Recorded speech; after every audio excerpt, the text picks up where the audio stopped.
Perfect guardian में आपका स्वागत है और हम आपको बताएंगे कि रमज़ान में यदि आपने रोज़े रखे हैं तो ज़रूर कुछ नियमों को पालन करें। अल्लाह ने कुरान में कहा है कि आपके लिए रोज़े रखने का निर्धारण किया गया है क्योंकि आपके पूर्वजों ने भी यह किया है। रोज़े रखने का मतलब है आप तकवा को प्राप्ति करें, यानी अल्लाह से डरें, मतलब अच्छे कर्म करें। जिस इंसान को तकवा होता है वो अच्छे काम करना पसंद करता है और अल्लाह के डर से बुरे कार्य नहीं करता। रोज़े रखने से तात्पर्य है कि अल्लाह का आशीर्वाद प्राप्त करने के लिए अल्लाह की आज्ञा, आदेश और इच्छा को पूरी शिद्दत, वफादारी और लगन से पालन करें। रमज़ान में रोज़े रखना इस्लाम का मुख्य स्तंभ है। यह हर मुसलमान के लिए अनिवार्य है जो कि शारीरिक और मानसिक रूप से स्वस्थ है। यह हर युवा और हर उस व्यक्ति के लिए अनिवार्य है जो कहीं कोई यात्रा नहीं कर रहे हैं। महिलाओं को मासिक धर्म के दौरान, रक्तस्राव और प्रसव के बाद रक्तस्राव के दौरान रोज़ा नहीं रखना चाहिए। प्रेग्नेंट महिला के लिए भी रोज़ा रखना अनिवार्य नहीं है। तो आइए हम कुछ नियम के बारे में आपको बताएं। रोज़ा शुरू करने से पहले यह बहुत ज़रूरी है कि यदि आप सहूर में कुछ खाए बिना ही रोज़ा रखते हो तो आपका रोज़ा मान्य नहीं होता है। सहूर लेने से कई फलों की प्राप्ति होती है। सहूर करने का सही समय दिन उगने से अंतिम आधा घंटे पूर्व या फजर के जो नमाज होते हैं, जो अजान होता है, तो फजर के अजान का समय होता है। अभी दूसरा नियम, इफ्तार का नाश्ता। सूर्यास्त के तुरंत बाद अपना रोज़ा खोल लें। इफ्तार में देरी ना करें।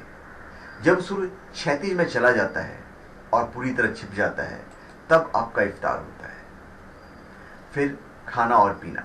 यदि आप भूलवश कुछ खा या पी लें तो इससे आपका रोज़ा खराब नहीं होगा और आप इसे जारी रख सकते हैं। फिर भी किसी भी कारण से जानबूझकर खाने पीने से आपका रोज़ा अमान्य हो जाता है। फिर तीसरा नियम, उल्टी। यदि रोज़े के कारण आपको उल्टी हो रही है और ऐसा आप जानबूझकर नहीं कर रहे हैं तो रोज़ा नहीं टूटता।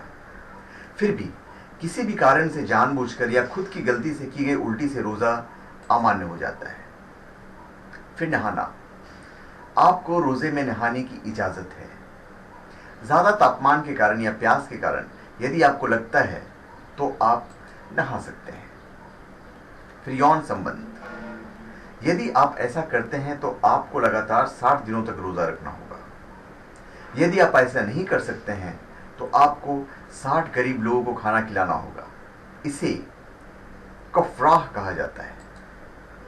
फिर है मासिक धर्म या प्रसव रक्तस्राव।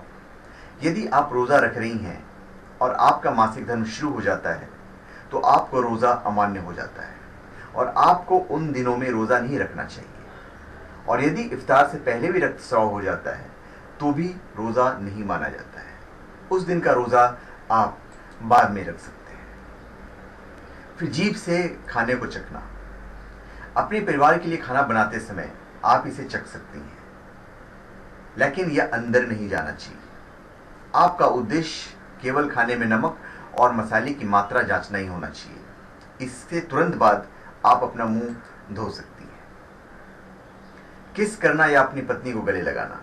ऐसा करने की इजाज़त है, लेकिन इसका उद्देश्य यौन सुख प्राप्त करना नहीं है। फिर इंजेक्शन लेना।